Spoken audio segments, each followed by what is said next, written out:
자, 오늘은 우리 출애굽기 2장 말씀으로 말씀마당을 같이 하도록 하겠습니다. 출애굽기 2장은 크게 세 단락으로 나눠져 있습니다. 첫 번째는 이제 드디어 모세가 나와요. 첫 번째는 모세가 출생하는 것, 그리고 출생과 더불어서 유기되죠. 버려집니다. 그렇지만 하나님께서 그 나일강에서 그를 건져 주셨고, 그리고 엄마에게 다시 돌려져 기적적으로, 거기서 젖 먹을 때까지 다 잘 자라다가 이제 누구에게로 가요? 바로의 딸, 이집트의 궁정으로 가서 그렇게 살고 교육받게 되는 그런 첫 번째 과정이 10절까지 되어 있어요. 11절부터 22절까지 두 번째 단락은 이 모세가 어설픈 구원자 행세를 하게 되는 거죠.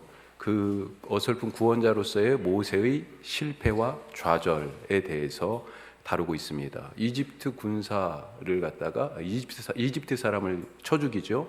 그리고 동포들의 그 분쟁에 개입했다가 면박을 당하고 살인이 폭로되고 그래가지고 광야로 도망가는 그런 과정을 그리고 있습니다. 자, 마지막 23절에서 25절까지는 3장을 위한 1, 2장을 정리하면서 드디어 하나님이 역사 속에 개입하여 등장하시는 서곡과 같은 그런 부분으로 2장 끝이 그렇게 마무리되게 되어 있어요. 거기에서 이스라엘 백성들이 땅에서 부르짖고 하나님은 그것을 듣고 그들의 형편, 그들과 했던 약속을 기억하셨다라고 하는 것으로 2장이 끝마쳐지게 됩니다. 자, 오늘 이제 조금 더 깊게 들어가 보도록 하겠습니다.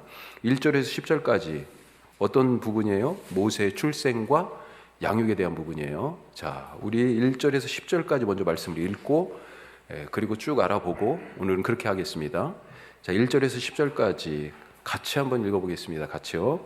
레위 가족 중 한 사람이 가서 레위 여자에게 장가들어 그 여자가 임신하여 아들을 낳으니 그가 잘생긴 것을 보고 3달 동안 그를 숨겼으나 더 숨길 수 없게 되매 그를 위하여 갈대 상자를 가져다가 역청과 나무진을 칠하고 아기를 거기 담아 나일 강가 갈대 사이에 두고 그의 누이가 어떻게 되는지를 알려고 멀리 섰더니 바로의 딸이 목욕하러 나일강으로 내려오고 시녀들은 나일강가를 거닐 때 그가 갈대 사이의 상자를 보고 시녀를 보내어 가져다가 열고 그 아기를 보니 아기가 우는지라 그가 그를 불쌍히 여겨 이르되 이는 히브리 사람의 아기로다.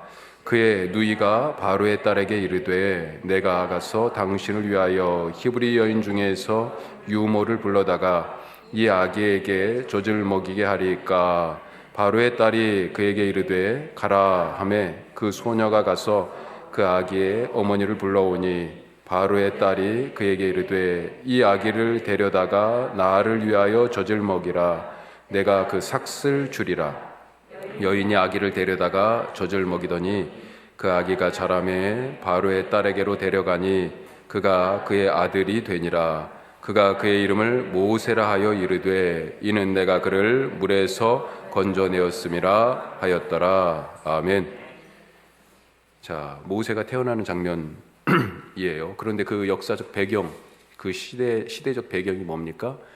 모세는 남자아이인데 미리 모세가 태어나기 전에 그의 운명이 이미 정해져 있습니다. 뭐예요? 1장 마지막 절에 나와 있습니다. 이집트의 파라오가 명령을 하죠. 자, 1장 마지막 절 한번 보세요. 그러므로 바로가 그의 모든 백성에게 명령하여 이르되 같이 해요. 아들이 태어나거든 너희는 그를 나일강에 던지고 딸이거든 살려두라. 아들은 나일강에 던지고 죽이고 딸들은 살려두라. 자, 아들은 남자 아기는 이미 운명이 정해졌어요. 죽을 운명으로. 자, 뭐라고 얘기할 수 있습니까? 바로의 어떤 명령이에요? 유아 살해 명령. 어떤 방법으로요? 그가 행한 방법이 뭡니까? 그걸 뭘로 규정할 수 있을까요? 폭력이라고 규정할 수 있겠죠. 폭력. 자, 여러분들이 살아가면서 이런 부당한 그런 명령, 그런 지휘 이런 것들을 받게 되는 경우들이 있죠. 대부분이 다 직장 생활하고 계시니까 어떻습니까? 그 부당한 명령과 지휘에 대해서 어떻게 하세요? 속 터질 때 많죠. 이걸 꼭 해야 되나? 그런데 그것을 지키지. 그래서 그런 얘기를 들었을 때는 야, 이것을 내가 따를 것인가 거부할 것인가 마음속에서 왔다 갔다 갈등하고 고민하게 되는 그런 경우들이 있습니다. 고민하는 이유가 뭡니까? 거부하게 됐을 때 내게 올 불이익 때문에 그런 거죠. 만약에 거부했을 때 사람들이 어떤 반응을 해요? 넌 조직을 잘 이해하지 못해. 우리 공동체를 위한 결정인 건데 그것에 왜 따르지 않니? 뭐 이런 얘기들을 하죠. 공동체를 생각하지 않는 이기적인 사람으로 매도를 하거나 아니면 너 혼자 잘났어? 너만 정의가 있는 줄 알아? 나는 그게 맞는 줄 몰라서 안 하는 줄 알아? 뭐 이런 얘기들을 듣게 되는 거죠. 참 쉽지 않은 결정이에요. 그런데 이 바로의 유아살의 명령을 거부한 사람들이 있어요. 바로의 명령을 정면으로 거스른 사람. 누가 거스를 수 있어요? 이 바로의 명령을. 힘이 있는 사람들이 아니었습니다. 누구예요? 바로를 좌절시킨 두 번째, 바로를 좌절시킨 누구예요? 여인들이에요. 여인들. 어떤 방법으로요? 바로는 어떤 방법으로 유아살의 명령을 내렸습니까? 그가 갖고 있는 힘에 의지하여서, 권력에 의지해서 폭력적인 방법으로 그걸 실행하려고 했어요. 그렇지만 그것을 어떻게 막았어요? 여인들이 막았어요. 어떤 방법으로요? 긍휼이라는 방법으로 막았습니다. 긍휼. 완전히 대조적인 거죠. 바로와 여인들이 지금 대조적으로 나오고 있습니다. 자, 1장에서는 이미 누가 나왔습니까? 여인들 둘이 나왔어요. 바로의 유아살의 명령을 갖다가 거부했었어요. 누굽니까? 히브리 산파들, 시브라 그리고 부아라고 하는 이 두 히브리 산파로 대표되는 히브리 산파들이 바로의 명령을 거부했습니다. 그런데 어떻게 됐을까요? 불이익을 당했어요? 하나님께서 그들에게 은혜를 베푸셨습니다. 오히려 이 두 산파들이 가정을 이루고 의미를 좀 더 확대하면 자식들을 낳을 수 있도록 하나님께서 은혜까지 주셨다. 이렇게 1장 후반부가 그렇게 돼 있어요. 자, 오늘 이 2장에서는 또 누가 등장합니까? 여인들. 누가 등장해요? 요게벳이 등장하죠. 요게벳은 누굽니까? 모세의 어머니예요. 그 다음에 또 모세의 누이 미리암이 등장합니다. 요게벳은 어땠어요? 석 달 동안 이 아기를 낳고 죽이지 않았어요.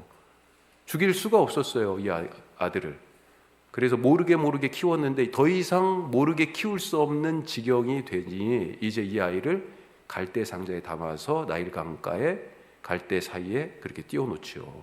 자, 미리암은 어땠습니까? 모세의 누이예요. 이 아기의 동태를 살피죠. 나일 강가에 띄워진. 그리고 나서 바로의 공주가 그 상자를 발견하고 아기가 있는 것을 보고 관심을 보이니까 유모를 소개하죠. 자기 엄마, 동생을 위하여서. 자, 또 누가 등장합니까? 바로의 딸과 시녀들이 등장하죠. 아기를 건졌어요, 이 사람들은. 그리고 입양을 했습니다. 자, 근데 그런 마음을 갖다가 아주 잘 표현한 구절이 있어요. 바로의 딸이 바로 아버지의 명령을 지금 정면으로 거스르는 장면이잖아요. 무엇이 그의 폭력적인 권위에 의지한 명령을 거부하게 만들었을까? 자기 아버지의 명령인데 바로의 딸이 한 얘기 6절 보십시오. 거기 써 있죠. 지금 이 나눠드린 종이에 이 사역이라고 되어 있는 건 뭐냐면 개인적으로 번역했다는 뜻입니다. 제가 번역한 거 아니고 다르게 번역해 놓은 그 책을 보고 제가 참고해서 쓴 거예요. 같이 한번 읽어보죠. 바로의 딸은 상자를 열어보았다. 어린 아기였다. 오, 아기가 우는구나. 그녀는 아기를 불쌍히 여겼다. 그리고 이 아기는 히브리 사람의 아기로구나 라고 말했다. 조금 더 실감나게 하기 위해서 이 번역한 것을 가져왔는데 지금 이 상자를 딱 열어보고요. 어린 아기야. 오, 애기가 울고 있네. 그런데 딱 보니까요. 오, 히브리 사람의 아기로구나 라면서 이 울고 있는 아기를 불쌍히 여기고 이 아기를 건진 거죠. 살렸습니다. 자, 우리가 여기서 한 가지 할 수 있는 질문이 있어요. 거기 교훈과 질문 뭐라고 되어 있습니까? 폭력을 어떻게 막을 것인가? 세상에 만연한 폭력. 아까도 잠깐 말씀드렸습니다만 사랑방에 그 영상은 보내드리지 않았어요.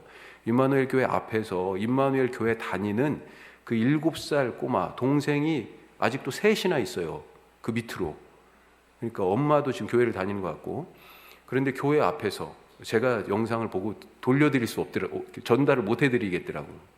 그래도 잠깐 말씀드리면 마약에 취한 이 아빠가 7살짜리 애를요, 이 콘크리트 시멘트 바닥에다가 몇 번을 던졌는지 몰라요. 이렇게 들어가지고 진짜 끔찍했어요. 폭력이 난무한 세상이죠. 이것뿐만 아니잖아요. 우리가 매일같이 그냥 웹사이트 한 번만 보면, 포털에 보면 그런 일들이, 사건 사고가 이루 말할 수 없는 일들이 많이 있지 않습니까? 폭력을 어떻게 막을 거예요? 자, 폭력을 주로 누가 저질렀어요? 남성. 누구로 대표되는? 바로로 대표되는 남성. 바로로 대표되는 이 폭력이 어떻게 나타나요?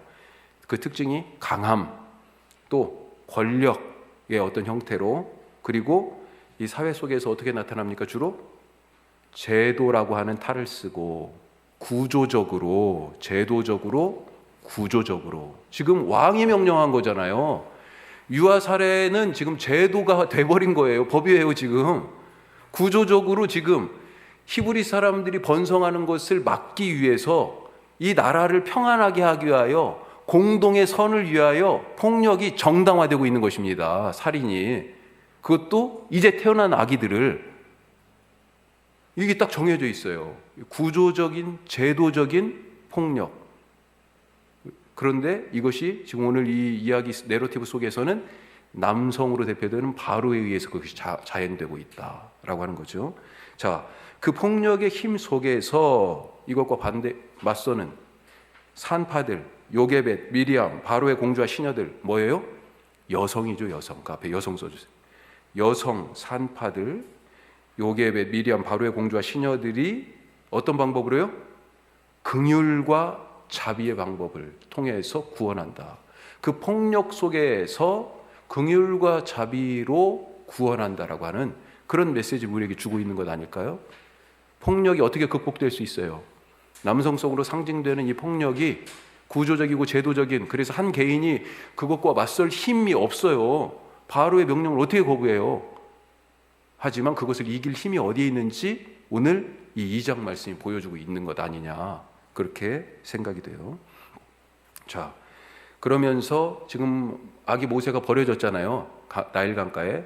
그런데 건져졌죠. 다시 그 이야기, 우리가 지금 10절까지 읽었는데 그 이야기 가운데 이야기를 통해 가지고 성경의 구원의 그런 이야기들하고 같이 비유적으로 볼 수 있는 부분들이 있어요. 자, 3절 말씀 한번 다시 읽어보겠습니다. 이 3절을 중심으로 한번 볼게요. 3절 같이 읽어요. 더 숨길 수 없게 되매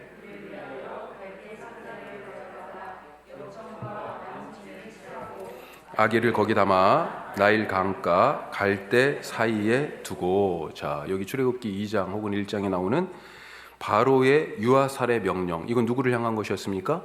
모세를 향한 거였죠. 모세뿐만 아니라 히브리 아기들. 자, 그런데 성경의 다른 곳에서도 이런 유아 살해 명령이 있죠. 어디 있습니까? 예수님에게 행해졌어요. 누가 했습니까? 헤롯. 이 헤롯, 정확하게 얘기하면 헤롯 대왕이라고 쓰시면 좋겠어요. 헤롯 더 그레이트. 헤롯 대왕이에요. 예수님이 복음서에서 활동하실 때, 그때 헤롯은 이 헤롯의 아들들입니다. 헤롯 빌립, 헤롯 아켈라오, 헤롯 안티바스, 헤롯의 아들들이에요. 헤롯 대왕의 아들들. 자, 헤롯 대왕의 유아살해 명령. 그래서 예수님이 아이러니하게도 어디로 가셨어요? 피신을? 이집트로 가셨어요. 이집트로. 근데 지금 오늘 이 구원의 사건이 어디에서 일어나고 있어요? 지금 이집트가 배경인 거죠. 자, 이 3절 말씀 보니까 아기를 갈대 상자에 담았다. 상자라고 하는 말, 이게 히브리 말로 테바 이렇게 얘기할 수 있는데, 이 상자가 어디에 이미 사용됐습니다. 언제요? 노아의 방주. 그래서 영어 번역은 똑같아요. 아크예요. ARK, 아크. 이 방주 이 상자를 만들었는데 상자를 갈대로 만들었어요. 갈대로 만들고 그런데 여기에다가 물이 스며들지 않게 어떻게 했습니까? 역청을 발랐어요. 자, 그런데 이 역청이 원래 어떤 거였냐? 이 출애굽기 1장에 이것이 나옵니다. 노역에 이스라엘 백성들이 노역을 아주 강제 노역을 했었잖아요. 자, 이 노역 때 회반죽을 만들었습니다. 노역 때 흙 이기기를 했어요. 흙 이기기. 그 흙입니다. 그 흙. 13절인가요? 1장 13절인가? 14절이에요? 예. 그렇죠. 흙 이기기가 나오죠. 흙 이기기와 벽돌 굽기와 농사 이게 나오는데 그 흙이라고 표현된 그 단어예요.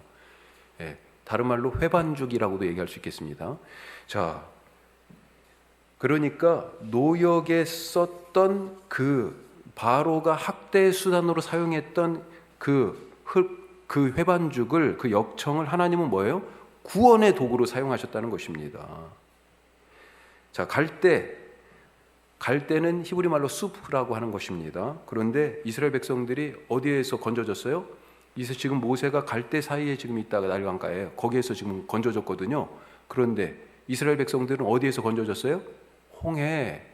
근데 처음에 번역이 틀린 거예요, 사실은. 레드 씨가 아니에요. 예. R-E-D, 레드 씨가 아니고 R-E-E-D예요. 예. 갈대 바다예요. 갈대 바다. 정확한 번역은 갈대 바다입니다. 왜 언젠가부터 이 학자들도 의문을 가져. 언제 왜 처음에 누가 이렇게 홍해라고 번역을 했을까? 이 정확한 번역은 갈대 바다예요. 그래서 출애굽기 14장에 나오는 이 이스라엘 백성들이 건넜던 바다는 우리가 번역으로는 홍해라고 써 있지만 히브리 말로는 갈대 바다로 돼 있어요. 그래서 거기 얌수프라고 써놨죠. 수프 이쪽에 갈대라고 돼 있죠. 예, 갈대 바다라는 뜻입니다. 모세와 이스라엘 자손이 그러니까 물과 갈대가 만나는 그곳에서 같이 지금 구원을 받은 거예요. 모세의 구원을 통해서 이스라엘 백성들이 앞으로 어떻게 구원받을지를 미리 예시적으로 보여주는 사건이다. 자, 아까 방주 얘기했죠. 상자예요. 그런데 이것이 이집트어에서 우리 죽으면 들어가는 관을 뜻하는 단어하고 발음이 유사하다는 겁니다. 이 사람들은 죽이려고 아기를 거기다 담아가지고 버리라고 그렇게 강요한 건 아니고 그냥 던지라고 그랬겠죠. 그런데 관처럼 느껴질 수 있는 그 상자가 사실은 하나님이 구원하시는 생명의 상자가 되었다라고 하는 그런 아이러니가 이 2장의 이 짧은 이야기 속에 엄청난 그런 문학적 구조가 들어가 있다라고 하는 것입니다. 자, 여기서 우리가 한 가지 질문을 해볼 수 있죠. 생각해 볼 수 있습니다. 어떤 질문이에요? 아기 모세의 구원 이야기에 이스라엘의 구원 이야기가 이미 지금 담겨져 있는 거예요. 그런 출애굽기가 앞으로 어떻게 펼쳐질지, 이 이스라엘 백성들의 운명이 앞으로 어떻게 될 것인지 그것에 대하여서 모세의 이 출생에서의 이 사건을 통해 가지고 미리 보여줍니다. 자, 이 모든 과정들 1절에서 10절까지의 이 이야기를 통해 가지고 우리가 생각해 볼 수 있는 게 뭐예요? 이 상황을 뒤바꾸시는 하나님, 이걸 뭐라고 다른 말로 표현합니까? 하나님의 주권이라고 얘기하죠. 하나님의 주권. 하나님이 지금 이 역사를, 사람들의 인생의 앞날을 하나님이 당신의 손으로 꽉 붙잡고 계시는 거예요. 하나님이 지금 어떻습니까? 상황을 바꾸셨습니다. 이 아기의 원래 운명은 뭐였어요? 이렇게 이제 엄마 품에서 떠나서 이제 아무도 어쩔 수 없어요. 이 날강에 뭐가 득실거려요? 악어가 있지 않겠어요? 예? 악어? 누가 어떻게 그런 짐승들이 잡아먹을지. 지금 아기가 혼자 뭘 먹을 수 있습니까? 그러니까요.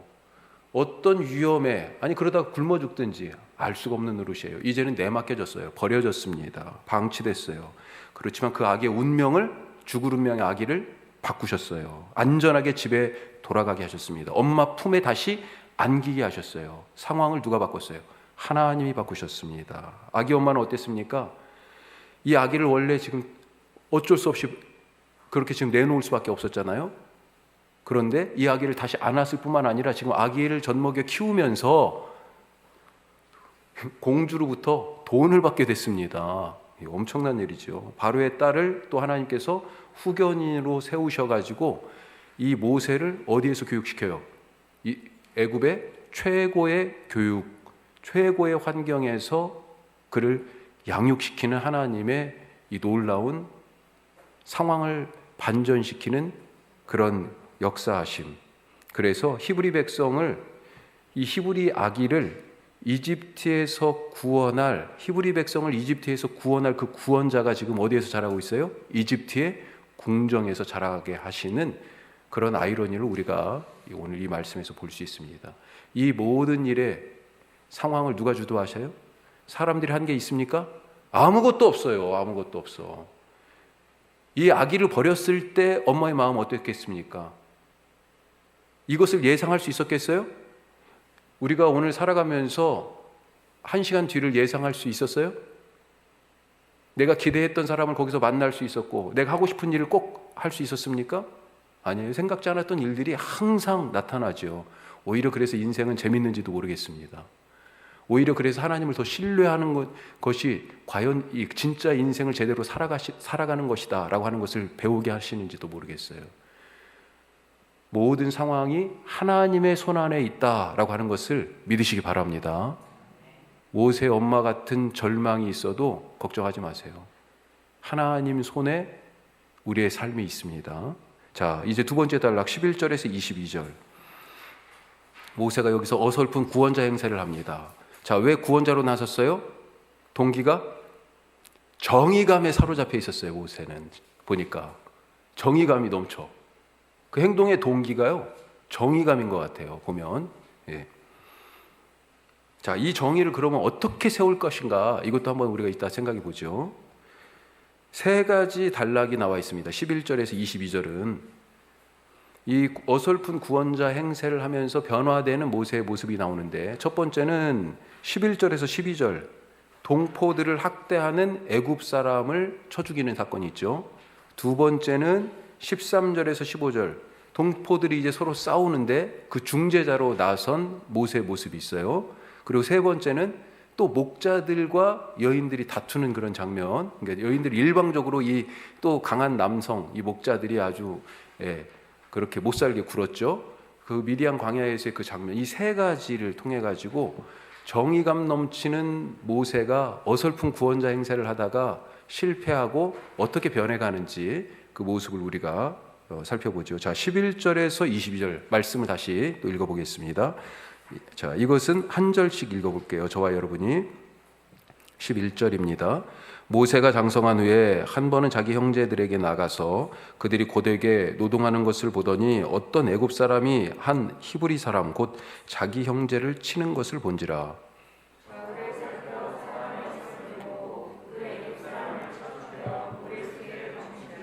이튿날 다시 나가니 두 히브리 사람이 서로 싸우는지라. 그 잘못한 사람에게 이르되 내가 어찌하여 동포들을 치느냐 하매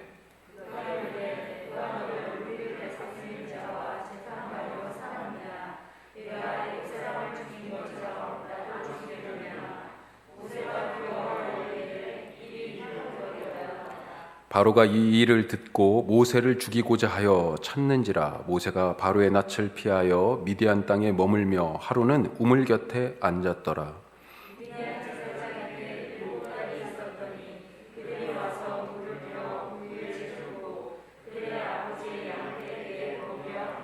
목자들이 와서 그들을 쫓는지라. 모세가 일어나 그들을 도와 그 양떼에게 먹이니라.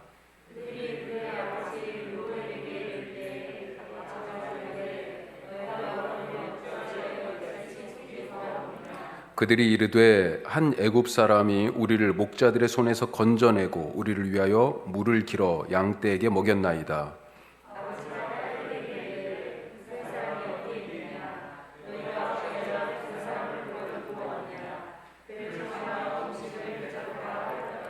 모세가 그와 동거하기를 기뻐하며 그가 그의 딸 십보라를 모세에게 주었더니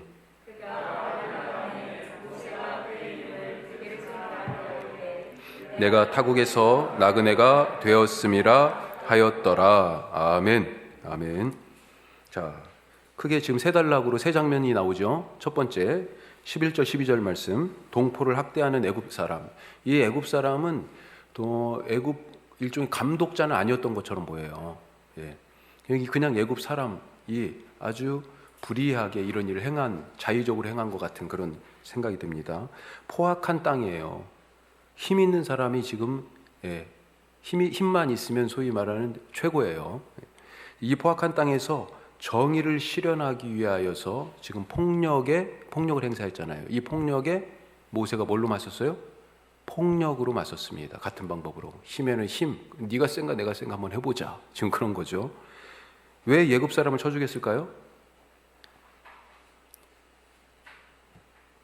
여기 오늘 이 본문에서는 사실 정확하게는 안 나오는데 스데반 집사님이 설교한 대목이 있습니다. 한번 찾아보죠. 사도행전 7장 23절부터 23절 이렇게 돼 있죠. 모세의 나이가 40이 되매 그 형제 이스라엘 자손을 돌볼 생각이 나더니, 자, 지금 이스라엘 자손을 뭐라고 얘기하고 있어요? 자기 형제라고. 모세의 정체성이 언제부터인지 모르지만 지금 이 사건이 있을 그때 내가 히브리 사람이구나라고 하는 정체성이 분명히 있었다는 겁니다. 자, 24절 같이 읽어요. 한 사람이 원통한 일 당함을 보고 보호하여 압제받는 자를 위하여 원수를 갚아 애굽 사람을 쳐 죽이니라. 지금 출애굽기 2장은 단순하게 쳐 죽인 걸로 나와 있어요. 그런데 좀 더 정확하게 지금 스데반 집사님이 이 부분을 얘기하고 있어요. 원통한 일을 당했다. 그를 보호하려고 했다. 그래서 원수를 갚으려고 그랬다. 이거 뭐예요? 정의를 세우기 위한 그런 방법을 행했다는 것입니다. 정의감에 지금 불타 있었어요. 자, 이 정의를 세우기 위하여 폭력을 행사했지만 25절 어떻게 되어 있습니까? 사람들이 반응이 나오죠. 같이 읽어요. 그는 그의 형제들이 하나님께서 자기의 손을 통하여 구원해 주시는 것을 깨달으리라고 생각하였으나 그들이 깨닫지 못하였더라. 계속해서 이튿날 이스라엘 사람끼리 싸울 때 모세가 와서 화해시키려 하여 이르되 너희는 형제인데 어찌 서로 해치느냐 하니 그 동물을 해치는 사람이 모세를 밀어뜨려 누가 너를 관리와 재판장으로 우리 위에 세웠느냐. 모세를 밀어버린 거예요. 예. 우리 출애굽기 2장 장면보다 조금 더 느낌이 입체적으로 다가오죠. 동포들은 모세를 구원자로 기대하지 않았습니다. 모세는 그렇게 생각했는데 또 서로의 문제를 갖다가 중재하려고 했다 그랬어요. 그런데 그 중재를 거부하고 오히려 밀쳐버렸어요. 네가 뭔데 우리의 재판장이야? 참. 모세가 충격을 먹었죠. 자, 정의를 세우기 위해서 모세가 어떤 방법을 사용했어요? 모세는 폭력을 사용했어요. 우리가 여기에서 한 가지 질문과 교훈을 한번 생각해 볼 수 있는데 거기 써 있죠. 폭력을 극복하고 미래로 가는 길은 무엇일까? 지금 이스라엘 백성들이 이 폭력 앞에 짓눌려 있지 않습니까? 이 폭력, 이 힘을 갖다가 지금 이겨야 구원인데 이것을 극복하고 미래를 소망할 수 있는 그런 방법, 그 길은 어디에 있을까요? 이런 현실을 지금 모세는 불의하다 여겼습니다. 그래서 정의감이 불타가지고 그 정의를 실현하기 위하여 폭력을 행사했어요. 이 정의를 무엇으로 세울 수 있나? 이런 질문으로 바꿔서 그러니까 생각해 볼 수 있어요. 정의가 무엇으로 세워집니까? 의가 어떻게 세워져요? 예수님이 의를 세우기 위하여 예수님은 죽으셨습니다. 방법이 거기에 있어요. 그 죽음이 뭡니까? 사랑이죠. 정의를 세우기 위한 유일한 방법은 사랑이다. 꼭 써주세요. 정의를 세우기 위한 유일한 방법은 사랑이에요. 그게 십자가가 우리에게 가르쳐주는 것입니다. 우리를 의롭게 하시기 위하여 예수님이 죽으셨어요. 그 죽음이 뭐예요? 십자가, 한마디로 얘기하면 사랑이죠. 사랑. 동포를 학대하는 애굽 사람들 앞에서 하나님의 의를 실현하기 위하여 지금 그 동포를 때리는 그 사람보다 더 큰 힘으로 주먹을 휘둘렀잖아요. 주먹을 휘둘렀는지 돌멩이를 들었는지 뭘 무기를 손에 들었는지 모르겠지만 하여튼 그것보다 더 큰 힘으로 폭력을 행사했어요. 하지만 그것으로 의가 실현되지 않았다. 오히려 동포들에게 외면당했습니다. 자, 두 번째 단락 13절에서 15절. 이 서로 싸우는 동포들 앞에서 여기서도 지금 하나님의 의를 실현하라고 하죠. 중재자 역할을 하려고 하는 거예요. 12절에 보면 이렇게 되어 있습니다. 거기 지금 번역이 사실 좀 애매한데 12절에 좌우를 살펴 히브리 사람을 지금 애굽 사람이 때리고 있는 장면, 첫 번째 장면이에요. 그 장면인데 그때 모세가 딱 나타나가지고 좌우를 살펴가지고 사람이 없음을 보고 그 애굽 사람을 쳐 죽여 모래에 숨겼다 이렇게 되어 있잖아요. 마치 누가 보나 안 보나 안 보지 안 보니까 그냥 폭력을 행사한 것처럼 이렇게 번역을 이해할 수 있는데 그런 말이 아니에요. 이 말은 뭐냐면 사람이 없음을 보고라고 하는 이 얘기는요, 중재자가 없다라고 하는 그런 의미입니다. 구약에서 딱 2번 쓰였어요.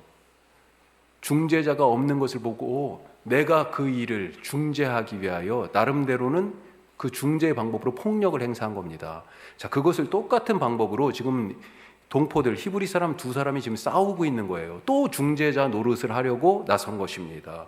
그러니까 사람들이 지금 어떻게 해요? 당황해야 해요. 왜? 그가 이미 애굽 사람과 자기 동포 히브리 사람 사이의 중재를 어떻게 한 걸 알아버렸어요? 폭력으로 중재한 걸 알았어요. 너 심판자가 되어서 재판관이 되어서 너 잘못했지 하고 지금 애굽 사람을 때려 죽였단 말이죠. 지금 이 둘 중에 하나도 나한테 잘못했다고 그러니까 나한테도 똑같이 지금 그런 방법으로 중재를 하려고 폭력을 행사해서 그래서 모세의 중재를 거부하는 장면입니다. 두 번째 이야기가. 이 동포들의 다툼에 개입하려고 하던 이 모세가 그 권위를 인정받지 못하고 거절당했다. 자, 그게 14절 말씀이고 14절 후반부부터는 그래서 그 거절을 딱 당하고 나니까 흔들리는 거예요. 두려워하게 되고 그리고 결국 15절에 도피하게 됩니다. 미디안으로.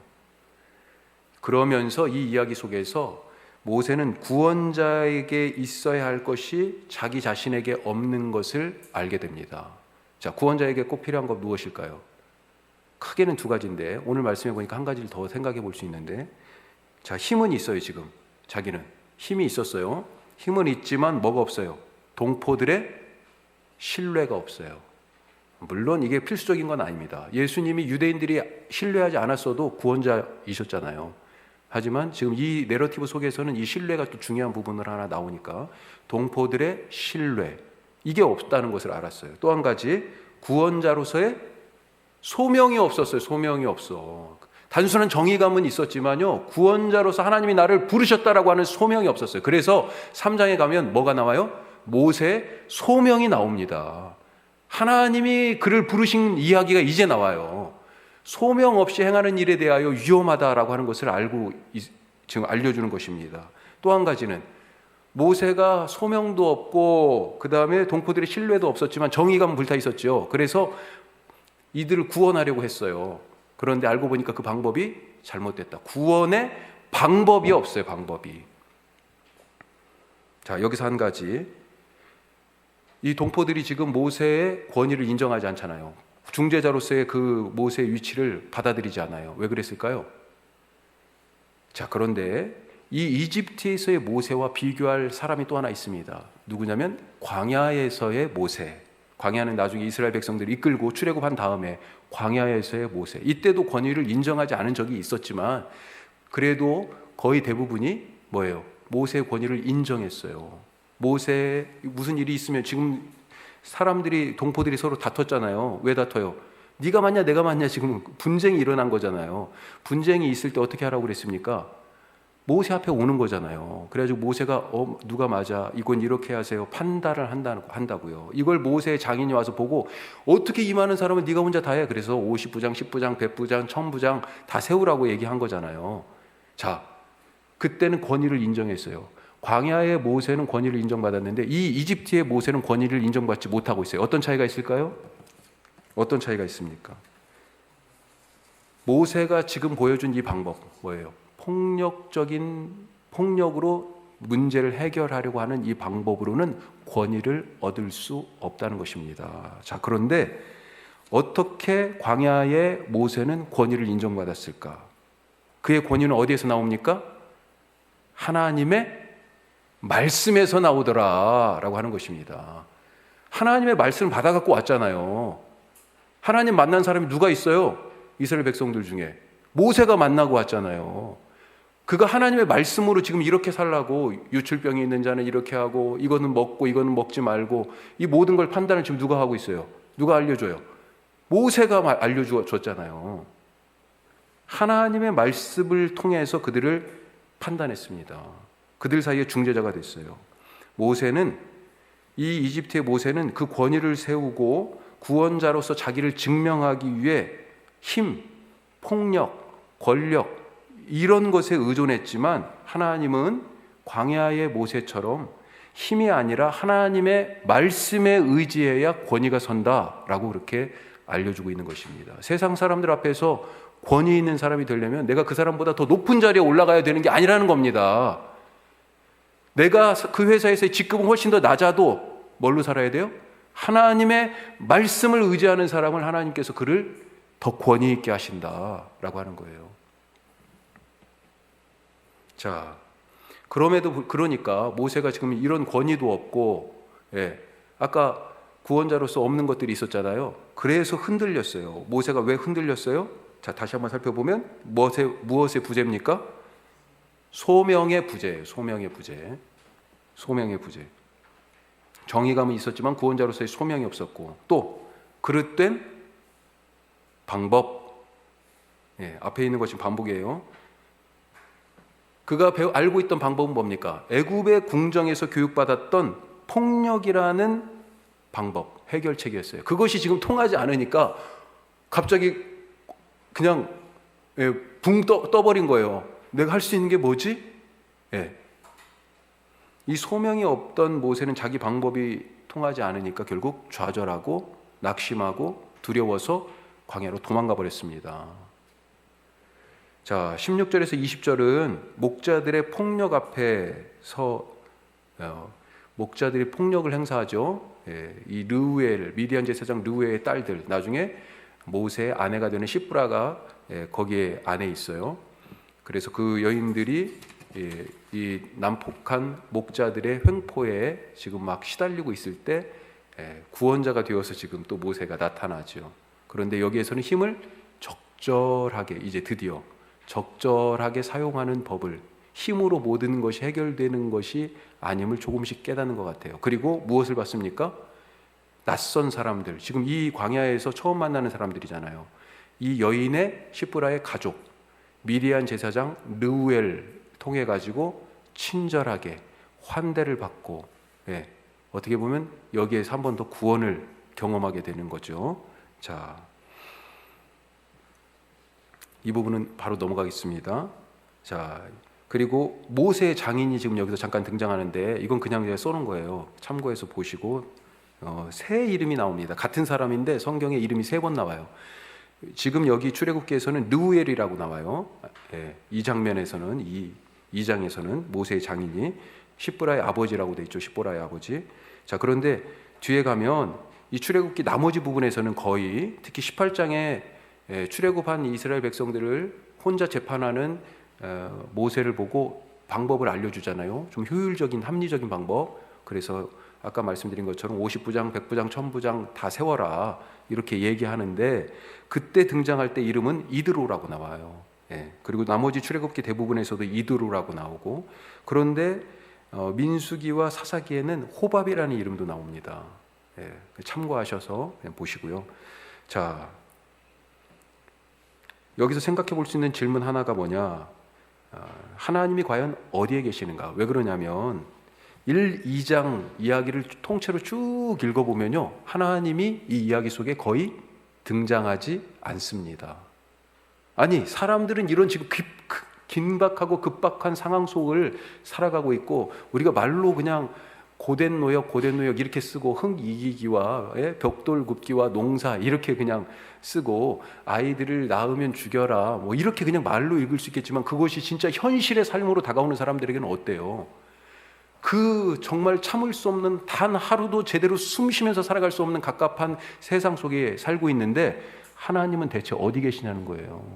이 이야기 속에 지금 하나님이 사실은 잘 안 보입니다. 하나님이 거의 안 나와요.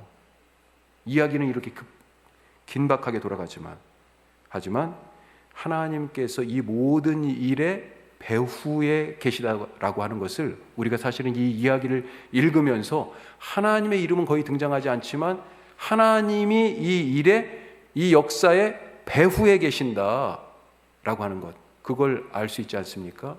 내 뒤에, 내 삶의 배후에 하나님의 큰 구원과 축복의 그림이 있다라고 하는 것을 믿으시기 바랍니다.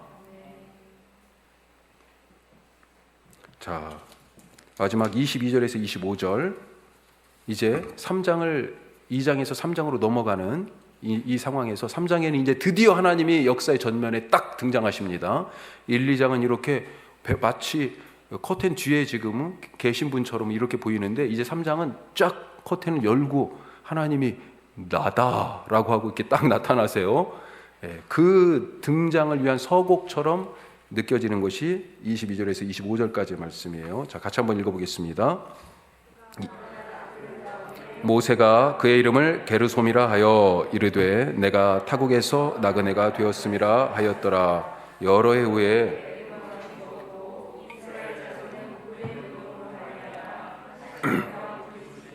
그 고된 노동으로 말미암아 부르짖는 소리가 하나님께 상달된지라. 하나님이 그의 고통 소리를 들으시고 하나님이 아브라함과 이삭과 야곱에게 세운 그의 언약을 기억하사 하나님이 이스라엘 자손을 돌보셨고 하나님이 그들을 기억하셨더라. 아멘. 여기에서 이스라엘 백성의 정체성이 나옵니다. 뭐라고 나옵니까? 모세가 십보라를 통하여 낳은 아들을 통하여서 그 정체성을 가르쳐 주세요. 자, 22절에 뭐라고 돼 있어요? 아들 이름이 게르솜. 무슨 뜻이에요? 내가 타국에서 나그네가 되었다. 나그네. 그게 바로 우리의 인생의 정체성이라는 겁니다. 정체성 중에 하나예요. 자, 이것을 잘 나타내는 말이 레위기 25장에 있어요. 거기 써 있죠. 토지를 영구히 팔지 말 것은 토지는 다 내 것임이라. 나가 누구예요? 하나님이에요. 땅은 하나님 거랍니다. 누구 등기로 돼 있어요 지금? 등기부 등본에 하나님 거라고 돼 있어요. 하나님 거라고. 사실은 토지 공개념이 하나님에게서 나온 거예요. 성경에서 나와요. 자, 하나님 내 것임이라 그러면서 너희는 이 땅에 뭐 하는 사람이에요? 거류민. 나그네예요. 나그네. 패신저입니다. 패신저. 너희는 이 땅에 사는, 잠깐 사는 거류민이요 동거하는 자로서 나와 함께 있느니라. 아셨죠? 하나님 건데 우리가 잠깐 하나님과 함께 머무르는 은혜를 받은 거예요, 이 땅에. 자, 여기서 우리가 한 번 더 생각해 볼 수 있는 교훈과 질문. 왜 나그네인가? 왜 나그네예요? 고향이 여기가 아니니까 그런 거잖아요. 그 히브리서 말씀 믿음장이잖아요. 믿음으로 이 땅을 살아간 사람들의 태도를 얘기하면서 이렇게 말합니다. 같이 읽어요. 이 사람들은 다 믿음을 따라 죽었으며 약속을 받지 못하였으되 그것들을 멀리서 보고 환영하며 또 땅에서는 외국인과 나그네임을 증언하였으니 그들이 이같이 말하는 것은 자기들이 본향 찾는 자. 아, 고향이 어디예요? 그래요. 하늘에 있습니다. 하늘. 여기는요, 여행 온 거예요. 여행. 오늘 하루에 여행이 즐거우셨어요? 여행 갔을 때 어떤 마음이세요? 기대하잖아요. 오늘은 이게 지금 얼마 만에 여행을 온 건데, 예?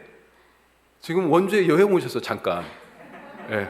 옛날 군 생활했던 데래요. 대단한 분이에요. 군 생활했던 데를 찾아가. 예? 예. 그런데 여행 왔을 때 그 설렘, 예?